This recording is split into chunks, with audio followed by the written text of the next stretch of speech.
right, welcome back to the Kingsway Podcast. Welcome. Glad you're here. We're recording this as the first episode we've recorded since episode 200. I'm not sure if this will be 201 or 202, but either way, we had a whole coffee thing at the end of the Spicy Peanut Challenge episode. Oh my gosh. So while we start this episode, I'm going to be making some coffee. This is not the coffee episode that's going to come, but that's on its way. It's not the coffee episode you want. It's just the coffee episode you're getting right now. So, and if you're listening, just imagine the most ASMR.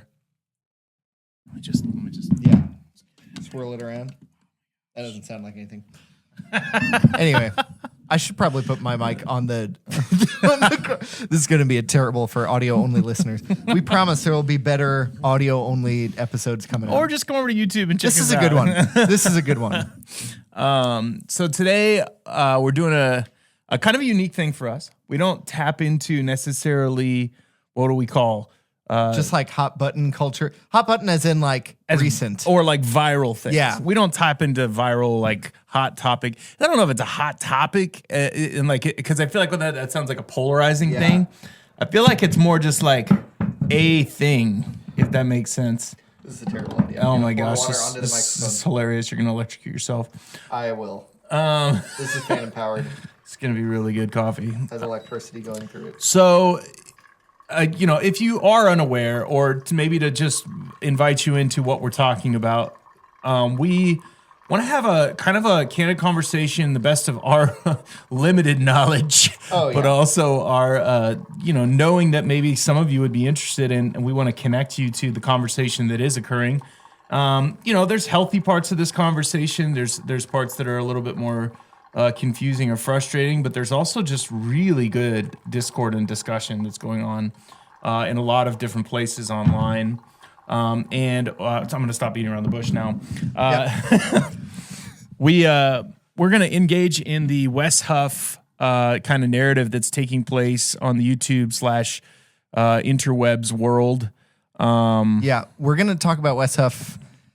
Not because he's the best person who's ever done this on the face of the planet, or he's never said anything incorrect or whatever, but because he's a great example and a recent, pretty viral example of people who are convicted about the Christian faith and have reasons why. Yeah, and I think the narrative that obviously we are curious learners, that's part of the channel here, is we're just kind of leaning in, not at any time trying to hold on to what we would say is the only dogmatic truth is that we have. In fact, I think part of what we do is we try to leave mystery for what we do not know and lean into discussions to find evidence to the contrary of what we know, or to maybe possibly confirm or go deeper on what we believe to be true.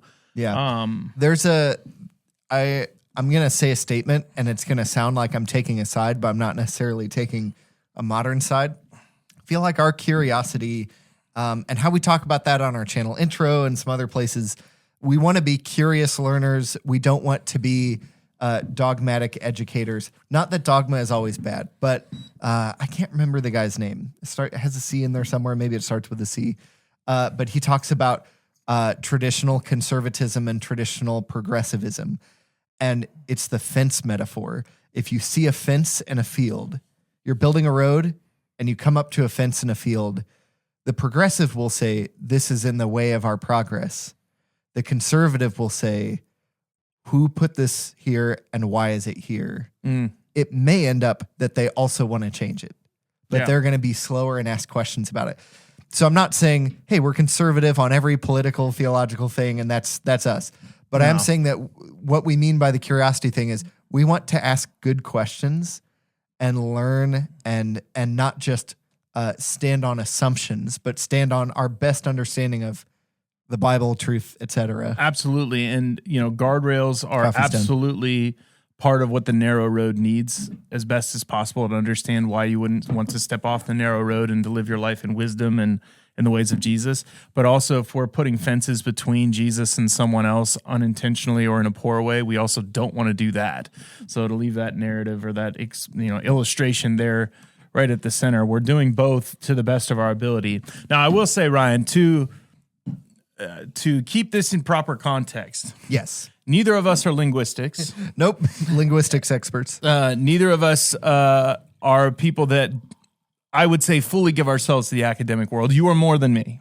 Yeah. But here's the thing. When it comes to academics, to modernity, and what I mean by that is like trying to use as close to the scientific method as unchallengeable as you can be on anything. When it comes to that, what was I going to say? That was a great intro to saying something. I know we don't only allow that to be the only thing. When it comes to that, there are levels of proof. Mm-hmm. So there are the uneducated, and then there are people who rely on secondary sources, Mm-hmm. and then there are people who rely on primary sources. Maybe tertiary sources, meaning third level around, would be another thing. So a lot of the smart people that you know, or the people you would think are the smartest, are usually people who rely on secondary sources. It's very hard to be an expert in all areas with primary sources. So what I mean by those source levels, and it'll get into why Wes Huff is a good conversation We're going to get piece. there, but this is a good intro. Primary sources are like, we want to investigate Jesus. Primary sources would be if Jesus had written anything, if we somehow from 2,000 years ago had like audio recordings or whatever, or as close as we can get, firsthand ancient testimony. Yep. That's about as close to a primary source as you can get. And then within that, okay, we have the written primary source gospel testimonies. The four gospels in the New Testament are pretty widely acclaimed as historical, although John is the weakest out of those. That doesn't mean it's not historical, but largely assumed to be the latest gospel. I was going to say written the latest. That's what I mean. Yep. Not untrustworthy. But so we have four primary accounts. Well, if those get changed over thousands of years as they're being copied and copied, that would be going from primary account to like less reliable primary source to secondary source because it's getting slowly changed because of commentary or whatever. Or social issues or cultural issues, and they don't want to, they change it just to modify it to make it sound better. And then it's a big staple in culture. So people are going to talk about the Gospel of John, the Gospel according to Luke, whatever. Their comments about it are not the primary source. They're a secondary source. They're telling you something that's probably true about the Gospel according to Luke. But unless you read the Gospel according to Luke, you won't know. So that's what I mean by primary, secondary source. So when we talk about ancient languages and whatever, hearing somebody talk about the ancient language is kind of a secondary source, kind of. It's like towing the line. So here's the thing.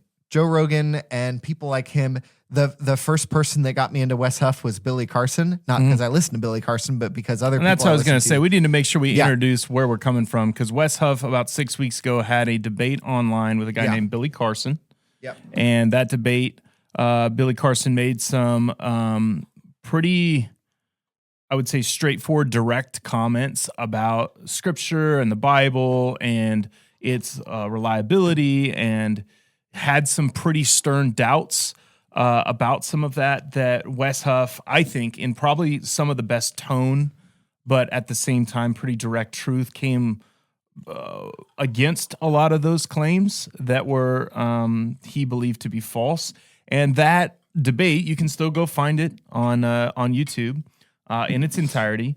That debate did not go Billy's way and went Wes's way in a pretty profound way. It was shocking. So this whole field we're talking about, when we talk about Christians giving a defense for the faith, the field is called apologetics. Yep. It's an older alternate meaning of the word apology.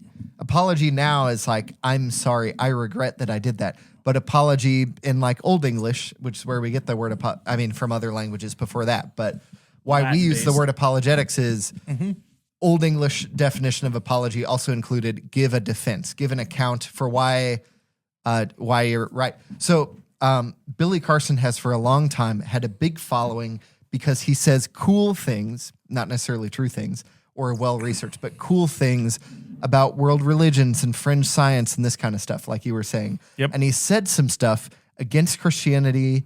I think some stuff moderately pro-Islam, but then a lot of stuff pro certain tribal religions and cultures.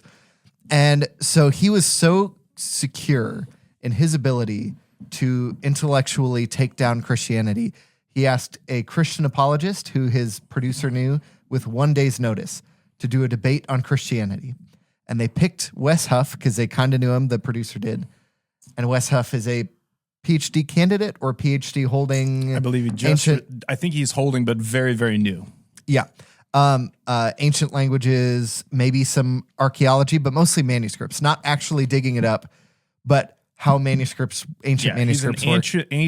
Ancient manuscript, I believe, PhD. So like linguistics are Something part like of it, that. but it's like he's a part of the, and again, he's only 33. So like we're saying all this to say like, he's very young in his career and even his aspirations. Yep. He's not even really done what he really wants to do yet. Yeah. So he had this multi-hour debate.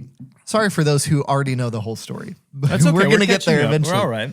He had a multi-hour debate with Billy Carson, and being very kind and gracious and curious just absolutely showed that Billy Carson is a tertiary source only person. So Billy Carson heard somebody who maybe knew something talking about somebody who knew about the primary sources. Mm-hmm. And in the game of telephone, or if somebody lied or whatever, like all of his ideas are, I heard a guy talking about a guy talking about a guy talking about the documents, talking about the faith. So that disproves your religion. Yep. That's not very secure or stable. So a few of the things he said were like, well, the Sinai Bible says never had Jesus' resurrection in there. And you could tell immediately, Wes, being a primary source guy, was like, can I ask a clarifying question? He said that about 40,000 times in that. Yep. And it was great.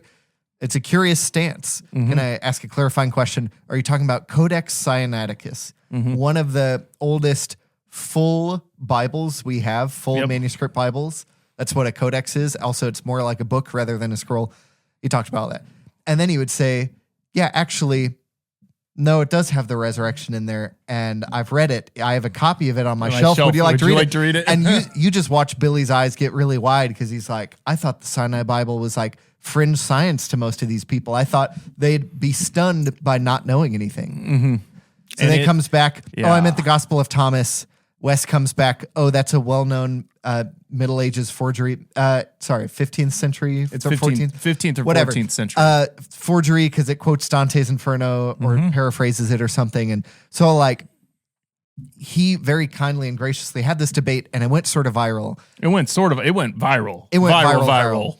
One of the places Billy Carson has gained a name for himself previously was Joe Rogan, the biggest podcast in the world. The biggest podcast in the world. And when I heard about this the first time was through Joe Rogan. So I had heard of Billy Parsons. I knew who he was, or Billy Carson. That's a good coffee. I knew it's a very good coffee. Better than this morning. Yes, it was. But not this morning was bad. Okay, it was just better. It's a primary source coffee. But when I had first heard Wes Huff, it was some quotes that I had seen on some friends that were talking about how excited they were for him to be on Joe Rogan's podcast. Yep. So if you're catching up right now, or you're not sure, you haven't heard any of this, just know I wasn't first to the game either. I wasn't watching this breakdown. It was during the holidays. In fact, Wes talks about how like he was almost turned Joe down because it was like 2 or 3 days before Christmas. Yeah. When Joe wanted to shoot, and he was like, I got family and whatever. And Wes's producer was like, you're going. Like this is you can't turn this down. Now, Wes getting on the Joe Rogan podcast is a long time coming for Christians wanting smart Christians to be on the Joe Rogan podcast. Because Joe Rogan in the past has had faith questions and difficulties. And he's, I don't want to mean this as strongly as I'm saying it, but he's sort of like Billy Carson. He'll have experts on who will tell him stuff, proclaimed experts. But like, he's not just making it up himself or saying he did the research himself, but he's still a tertiary third source guy, not looking into the primary sources himself, whatever. So he'll have people on and he'll form opinions on aliens and whatever because of that. One of the people who he formed a lot of his opinions on Christianity before Wes and some other people was John Marcus Allegro, who wrote some stuff. He apparently was a Dead Sea Scrolls scholar, part of the archaeology and dissection of them, who then came up with, from the Dead Sea Scrolls, this whole theory about how Christianity is a psychedelic mushroom cult. Yeah. That all the stuff in the New Testament was written in a way to conceal that they were actually a mushroom cult.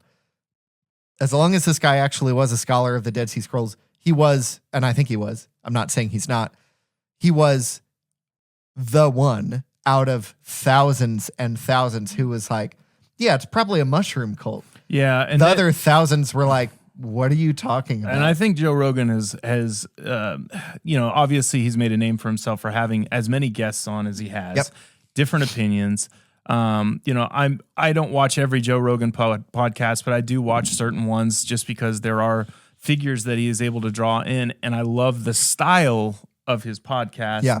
Because it does strip away the layers of production, but also the potential of people to hide behind sound bits, where editing and different ways of doing the conversation can actually be making the person look like they know what they're talking about or better, or making them sound more profound. Whereas if you listen to his whole podcast, every time you have somebody on there, it's 2 to 3 to 4 hours of just conversation. Yeah. And there's no hiding. There's awkward pauses. They leave everything in. And that he does with Wes as well. They have almost a 3-hour podcast. I think it's like 3.5 or 3:15 or something like that. It's long. So Christians have been saying, who are a fan of the Joe Rogan podcast, or who just know about how widespread and effective it is at spreading a message, they've been petitioning Joe for different Christian people. Mm-hmm. And I think in the past 6 months, he had Stephen Meyer, who's a Christian and one of the leading intelligent design scientists. I don't know what his actual scientific education and job is. I know he's a doctor of something, and I think it's microbiology or whatever. But he's one of the leading proponents, so well-studied, been in conversation through books and whatever, and debates, him and some other people, with the 4 horsemen of the atheist apocalypse, Richard Dawkins and 3 other people who I don't remember. Anyway, so he's been in this game a long time. He got on Joe Rogan, probably because Joe Rogan was like, this guy seems into fringe science. That sort of wouldn't this be cool, edgy? And they have a good discussion. Yeah, do. They talk about real science and how it impacts faith, or how it can lean toward a God hypothesis and whatever. And they talk about moral issues and the problem of evil and whatever.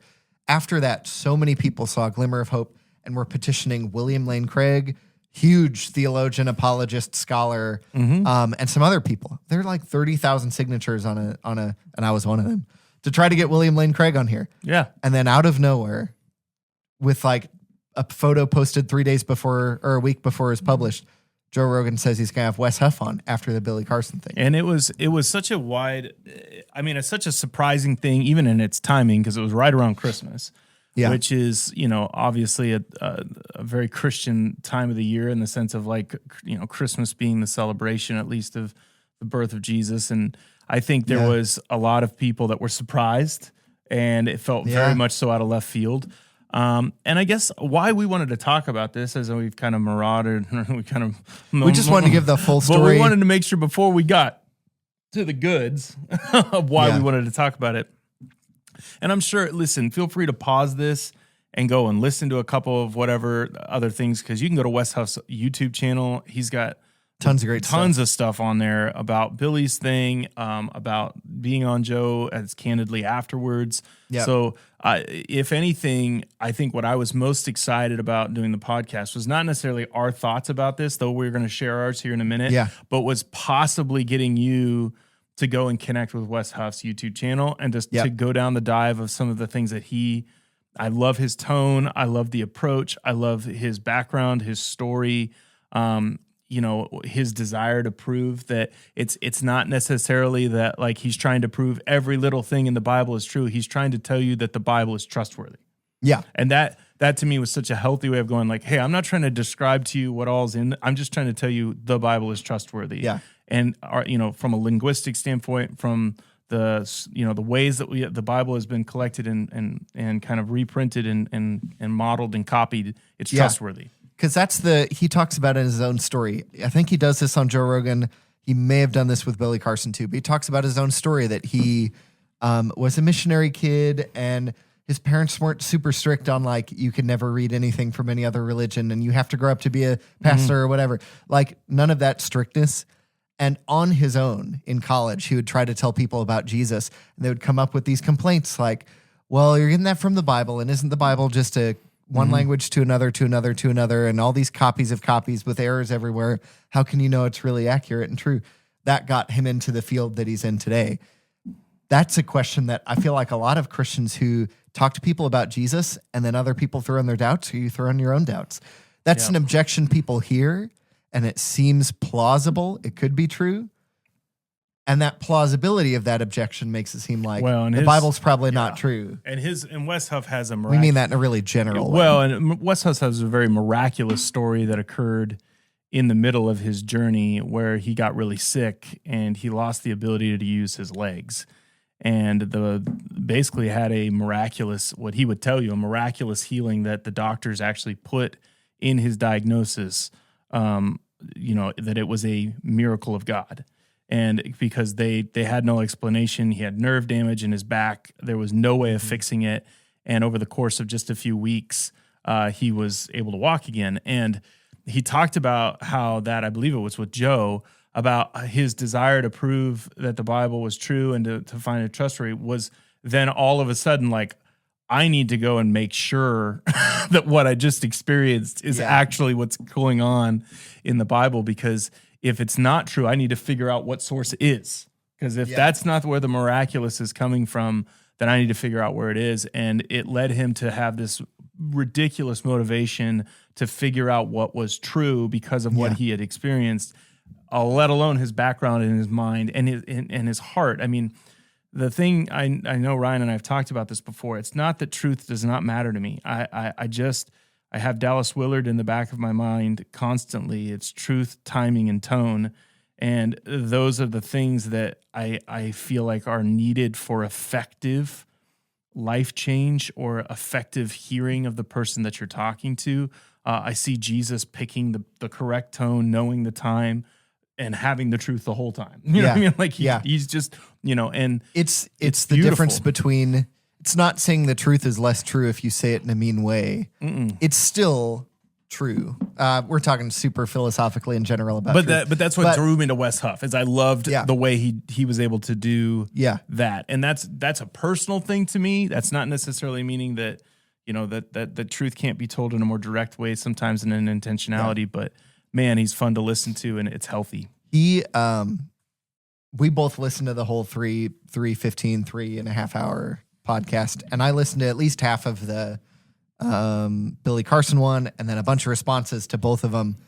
The things that really stuck out to me. Number one, Wes works for Apologetics Canada. Yep. They have a ton of great resources. They've just put out 2 videos in the past couple months. Can I trust that are really great. Really good. I'm going to tell you this. In all my scholarly, academic, whatever, which is mostly, I have a bachelor's and a master's. Mm-hmm. The master's wasn't really research oriented. It was more practice oriented. But either way, most of what I do at this church in the ways that I influence or give like insight into whatever is that secondary source thing. Mm-hmm. I heard Michael Gorman talking about cruciformity. I heard N.T. Wright talking about this. Never like, I had my own idea or I critiqued this guy's thing and here's my new. So I'm always a secondary source. But because of that, I've listened to a lot of people talk about a lot of stuff. Wes Huff and their Can I Trust the Bible stuff is different than every other thing I've ever seen on apologetics and archaeology and historicity of the Bible and whatever. Even you can tell it's like well-studied primary source kind of stuff. One of the things they talk about in, can't remember if it's the first or the second video, but they talk about the naming frequency and distinctive marker thing. Here's the point of it. And you can see it on their video and he'll talk about it on Joe Rogan if you listen to it. But if we were to look at the amount of people named what names in Mount Vernon right now or in Missouri right now, There's probably a lot of Johns. Yeah, it was such a fun, cool thing. Yeah, there's a lot of Marks. Mm-hmm. There's a lot of, what would you say? 2 other names. Emily. Oh, yeah. Emily, Jessica. I mean, there's Kelsey. Yeah. So the top, I don't know, 15, 30 names for each gender. Maybe it was probably closer to 15. They were saying in ancient manuscripts, you don't say people's first and last name. Most of the time, they don't have a last name. Yep. Even like people with the last name Davidson, it's usually because somewhere along the line, their ancestor was the son of a person named David. Yep. That's like why it's that way. Yep. So you have a distinctive thing to add to their name to show, hey, there's a lot of, in first century Palestine, Judea, there's a lot of Peters and Simons and Johns. So it's never John baptized Jesus. It's John the Baptist, or later John the Apostle, John the Elder. Because it's a popular name, it has they add in the text distinctive qualifiers to say which John. Yep. But some other people, they just have the one name because there's not that many of them. Yep. So what he was saying is the 4 Gospels and the New Testament match when they should have an indicator and when they shouldn't. And all the names match names of people around those dates and times. Where the Gospel of Thomas, they said, was a forgery, had a lot of names. They had Jesus and Judas, obvious gospel names. Yep. And then they had names of people from 15th century Italy. And it's like, okay, we get it. And it'd be random when they'd have distinctive. It was such a healthy way of like, we even know this now, and you could do this in America, like names that were popular in the 50s and 60s versus names that are popular in the 2000s versus the 2010s. Like if you took the 10 most popular girl names and boy names from 2050 to 2000, or 1950 versus 2050, and 100 years later, then the list would shift. Massively. And what they were saying was some of the later dates on things that they're finding on ancient texts, just the names alone will very quickly, you'll be able to realize, oh, this isn't a first century thing. Or very quickly you will realize it is very early, just particularly off the names. And they used a very specific example of like, they could figure out and even date when the misprint or the forgery was based off the names that were popular at that time. That was one piece of evidence. It was just one piece of a thing. Yeah. But I'd never heard that before. Yeah. And I love that you pointed that out. When I was in college, we had, I think, 8 to 12 Calebs. Yep. All at once. Tylers. And to get even worse, we had on campus a Caleb Hardy, a Caleb Hardister, and a Caleb Harney. All Caleb HAs, and 2 of them Caleb Hard somethings. Yep. And whatever. So we never called them Caleb Hardy, Caleb Hardister. We called them Forest Park Caleb, Texas Caleb, and Williamson Caleb. Yep. Usually Willie Caleb. But, Willie Caleb. because there's so many freaking Calebs. Like, how do you tell them apart? There was one Ryan. I was him. That was it. Well, and I mean, Bryans. The funny thing is, like, I've had 3 or 4 Ryans in my life over the course of my life, and it would be where you were from. Yep. It's like Ryan from Kingsway. The hard part is, I know you. You're Trevor from Oregon. Check out the hat. And I also have a Trevor who's a friend of mine from college. Who lives from in Oregon. Now he lives in Washington right now. But still, I can't say Pacific Northwest Trevor. I have to say, usually when I talk to this Trevor, I have to say, I'm talking to my other Trevor. Yep. I'm the other one. Michelle Barber at our church. Her husband's name is Trevor, and she'll say, no, my Trevor. Yep. Okay, yeah. Anyway, so all that to say, he's like deep in the primary source research. It's really fun to be able to promote somebody that I feel like for a lot of people, and we've talked about this at the beginning of the year, everybody sets, and I liked what John Coward said earlier today, where like, don't set New Year's resolutions, set hopes. And the hopes are a little bit more of like, I hope to do this, but even if not, I will still trust in God. I hope to push for this, but even if not, I will still trust that God is enough. But a lot of people hope to read at least a good chunk or maybe the whole Bible this year. Yeah. And they're setting it as a goal. And I think if as you're reading the Bible, you're doubting whether or not this is worth it, or maybe this is something that's worth studying, or you're like, Yeah. is this just some old thing that somebody says is important? You're not sure. I think this gives me confidence that should give you confidence as you're listening, that as you're reading this, even if you're not a believer yet, even if you're not sure what to do with it yet, just sit in awe that we have it. And it is recorded as it is, because it is one of the most, if not the most spectacular set of documents that is kept from ancient literature on the planet. It's wild. What we mean by that is like, yeah, it's good, but also like we have so many freaking copies of this and so many manuscripts and pieces of manuscripts. There's nothing like it compared in the ancient to world. like there's nothing like it. Classic Greek literature and whatever. It's like tens of thousands to ones. What I mean by that is like four. Study the Odyssey, study Homer, study Josephus's work. Go back and read some of the ancient texts that you would say. Go look at Shakespeare.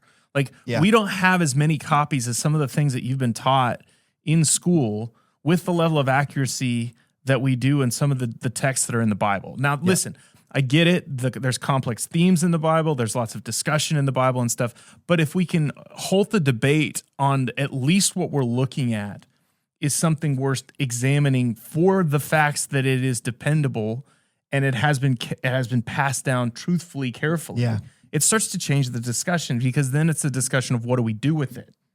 Yeah. This thing that we have, which is, let's just get to the big thing that happened in the Joe Rogan podcast that spurred about 14 response videos. Because the thing, all right, have you ever had a conversation where you have been like, not necessarily like, I don't want to say like poked and prodded and like questioned to the point, like maybe it's like a first date. I don't know. I haven't been on one of those in a while. Thank you, Jesus.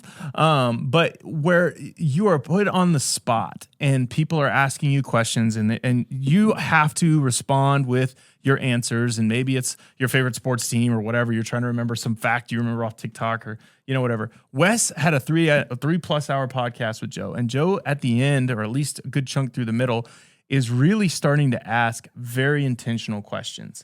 Yeah. And Wes is gaining an opportunity to continue to lay out his agenda in the sense of what he's been studying, why he's on the Joe Rogan podcast. And he makes one particular, I would say, over-exaggeration of a very true thing.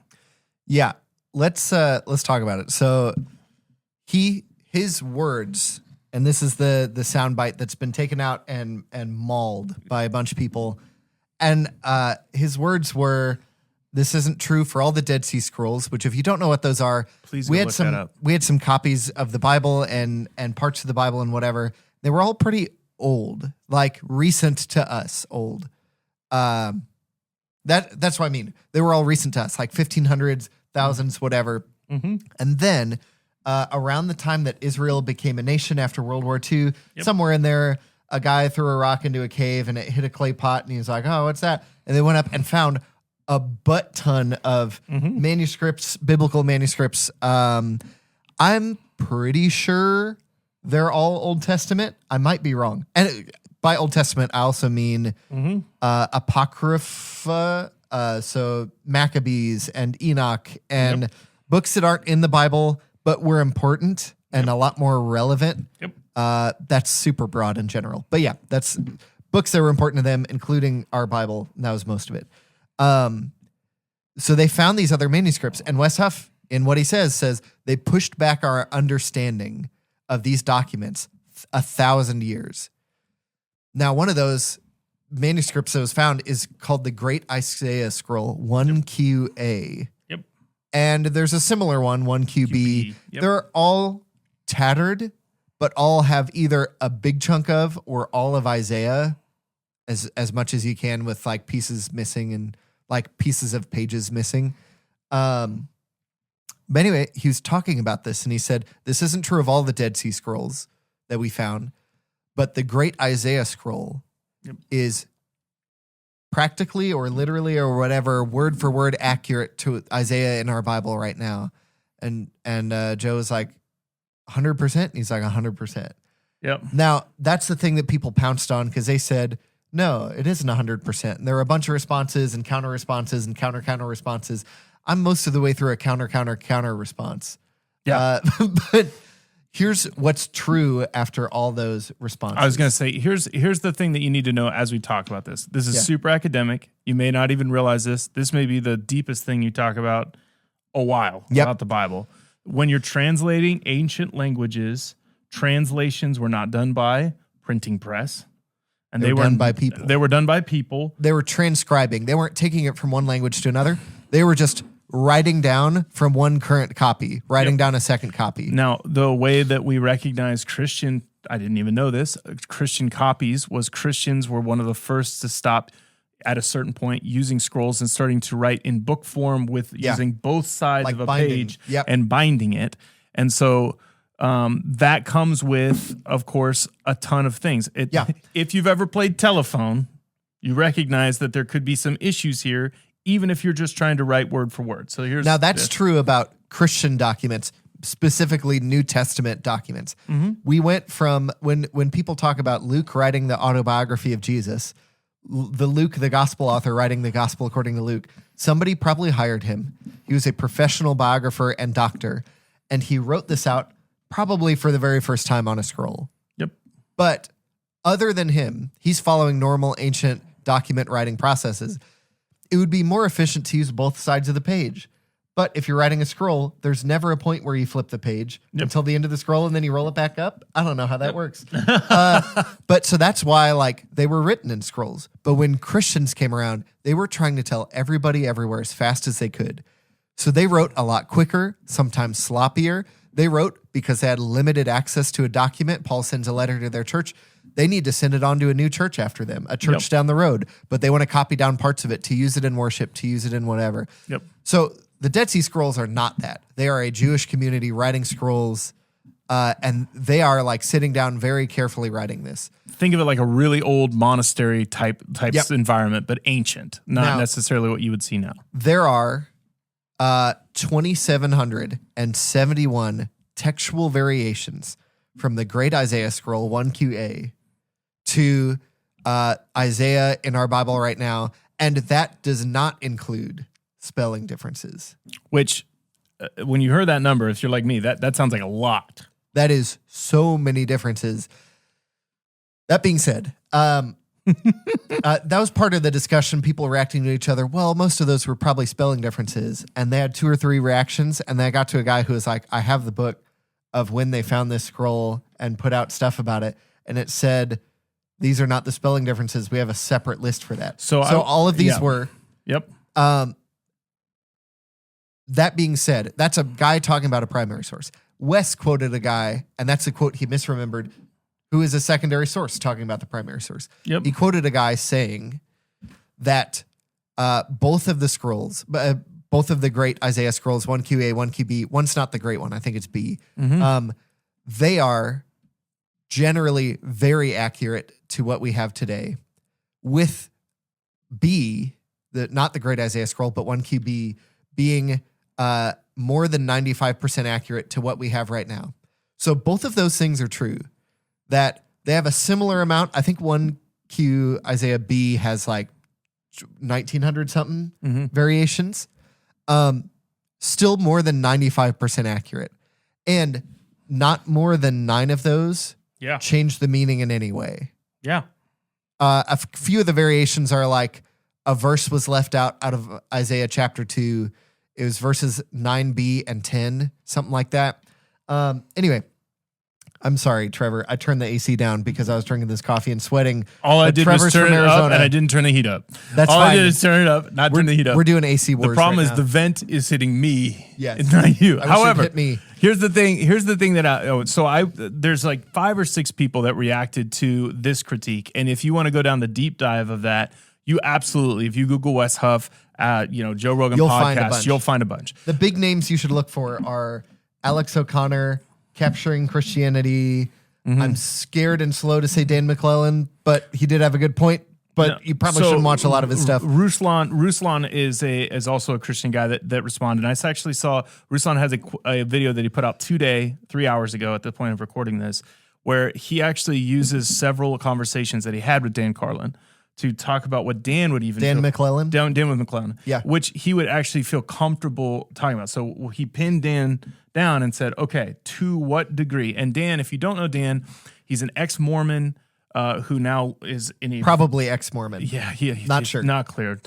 But he is a very good critical thinker about the Bible, but I don't think he's pastoral, and I don't know how much his faith has really affected his heart, which I always say this, if all your faith is academics, be careful. But again, also, let me say this.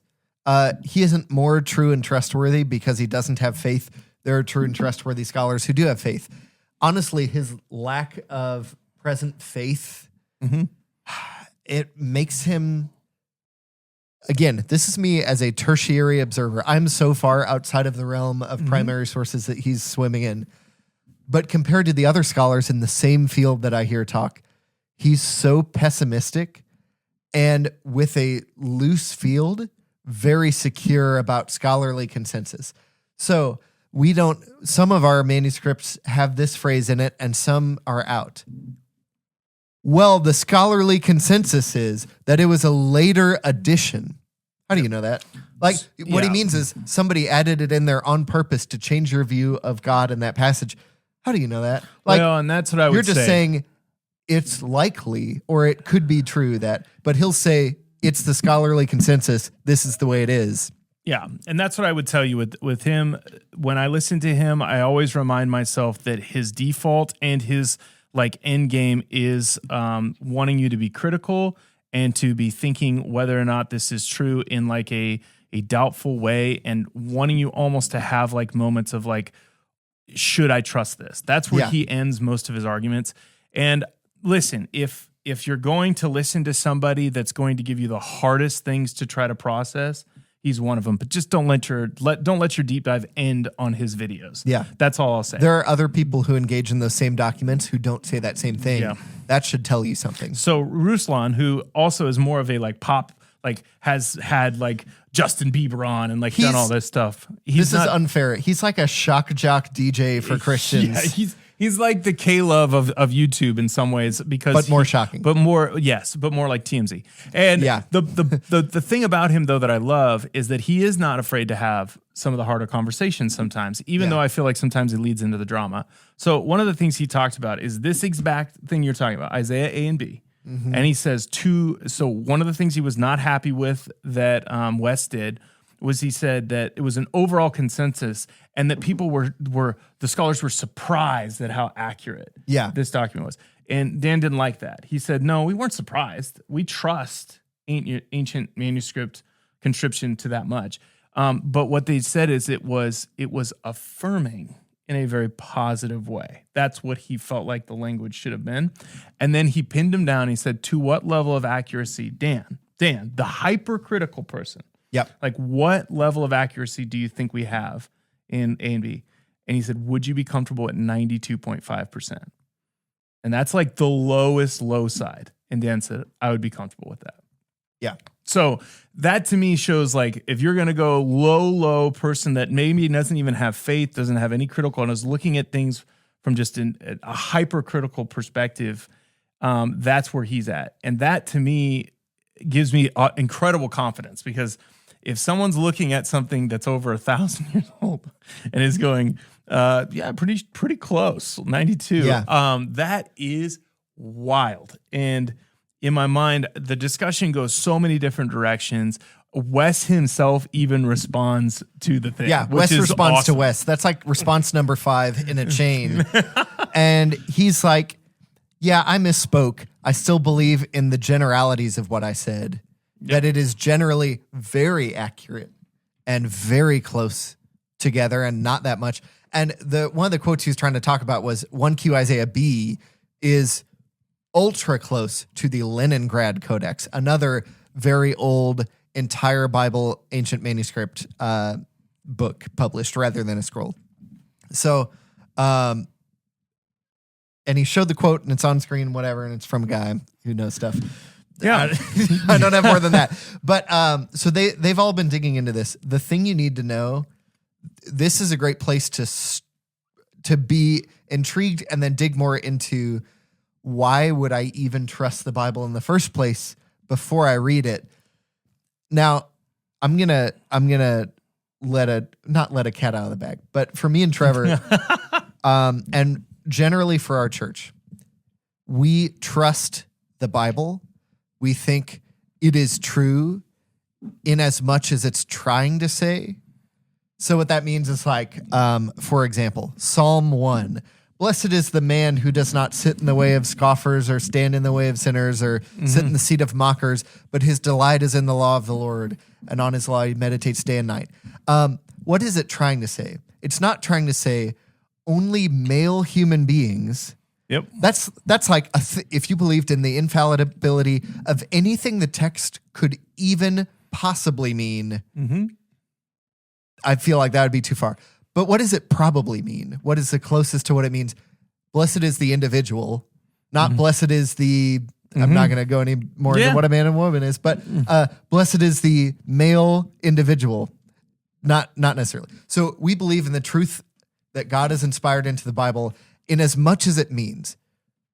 Does it necessarily mean, and is it imperative to believe in a literal 6-day creation or literal this or that or whatever? The stuff that's vital is Jesus and his life, his incarnation, really, from God to man, his death and resurrection, his kingship right now, like that level of stuff, absolutely rock solid on. And I think too, as Ryan's, trying to say, like there's a level of like you have to believe everything in the Bible literally exactly how it says in order to be a Christian. And that to me has always been difficult because I think there are things in the Bible that I will always leave to the mystery of God and I won't completely understand, but I can still respect and honor God and honor his position in my life and allow the Bible to be a dictation of others' interactions, others' experience, his mosaic of how he's been working through the human race. And I think the goal of the Bible is to teach you who God is. It's not necessarily about you. It's more about discovering who God is. And that's why it's really, really important to focus on the person of Jesus, because it says he was the embodiment of the invisible God. And so there's Colossians 1. Yep, there's a really important emphasis on that. And it's not just because it's easier. It's not just because there's harder things in the Old Testament. I just think there's a level of, like we were talking about, first degree sources, primary sources that we have access to that is just different in a person that died and rose from the grave and promised to come back again. So what we're trying to say is our faith is in Jesus, and it is in the Bible as it tells us about Jesus.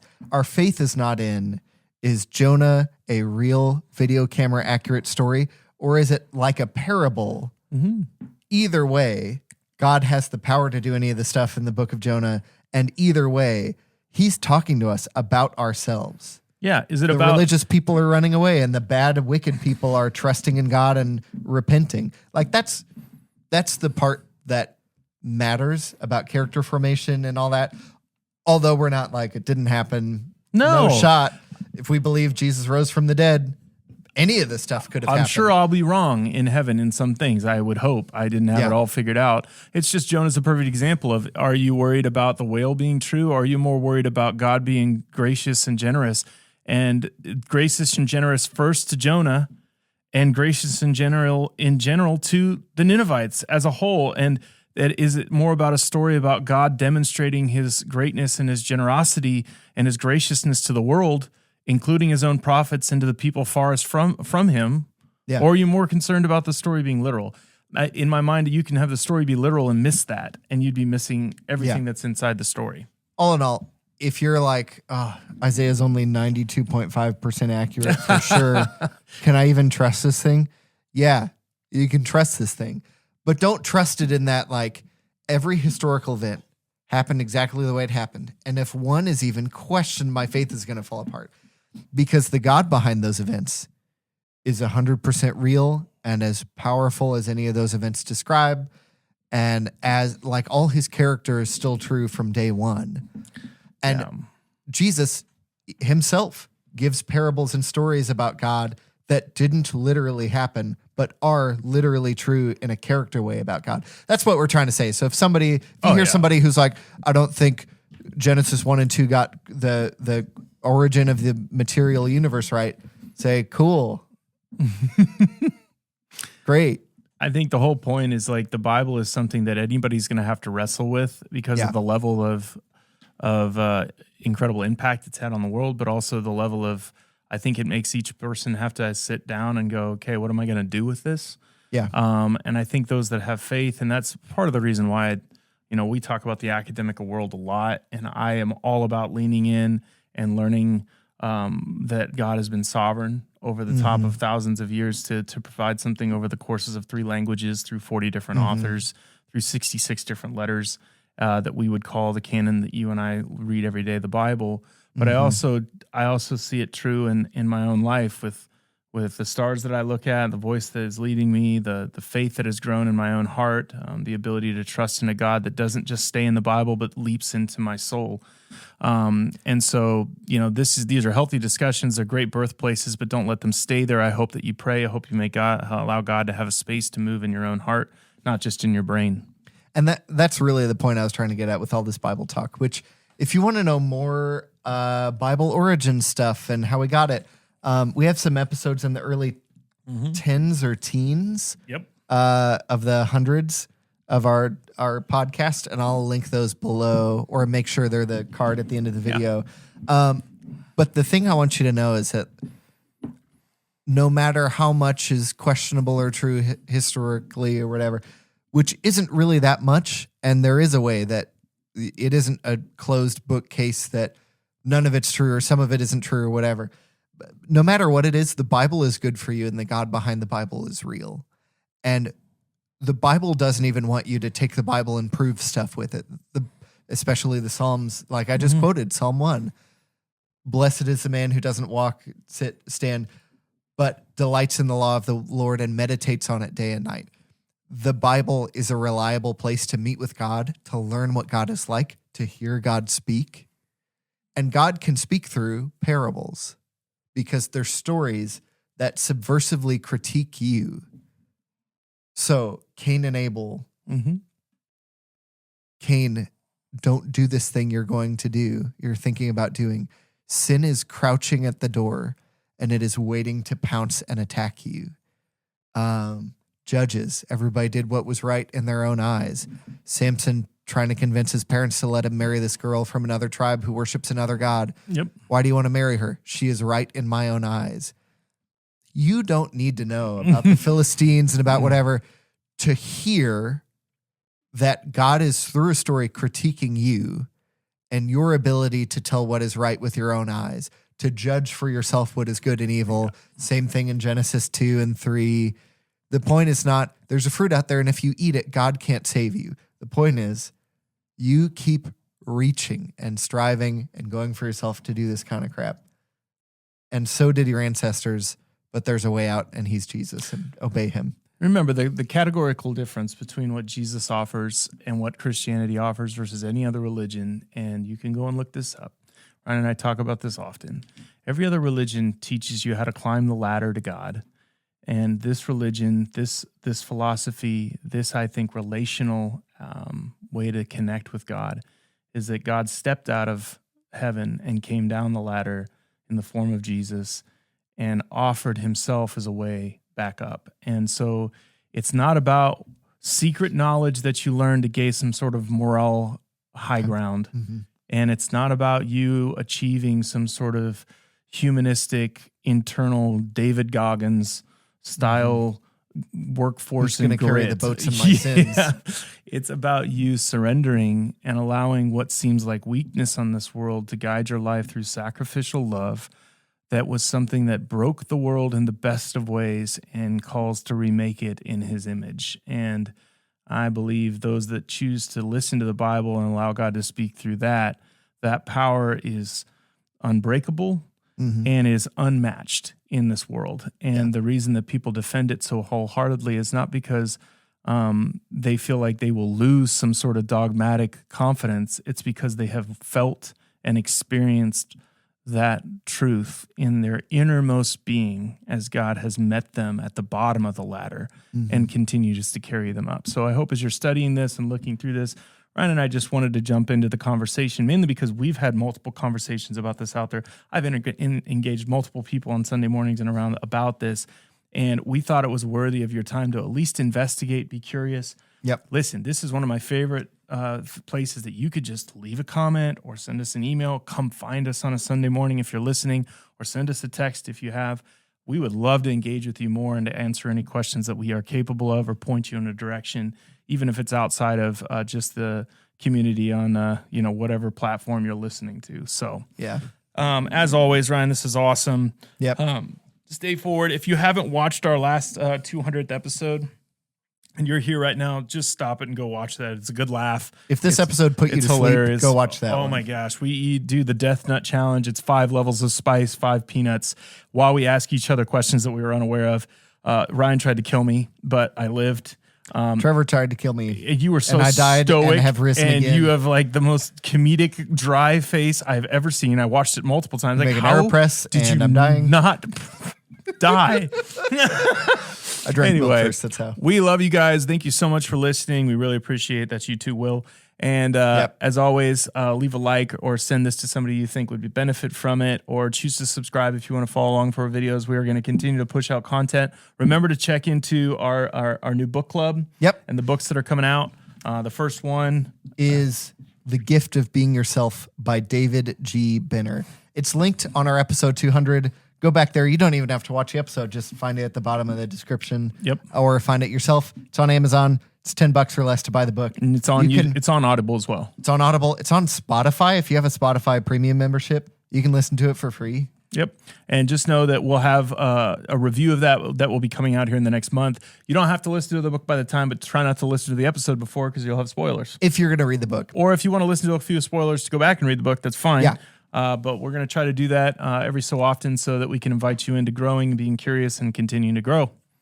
Yep. So. We're going to do that episode, I'm hoping, on February 6th. Okay. Yeah. So get ready. Get ready. Maybe 13th, but probably the 6th. Okay. Yep. Well, as always, thanks so much for listening. Have a great and glorious day in the Lord. We'll see you guys next time. See ya.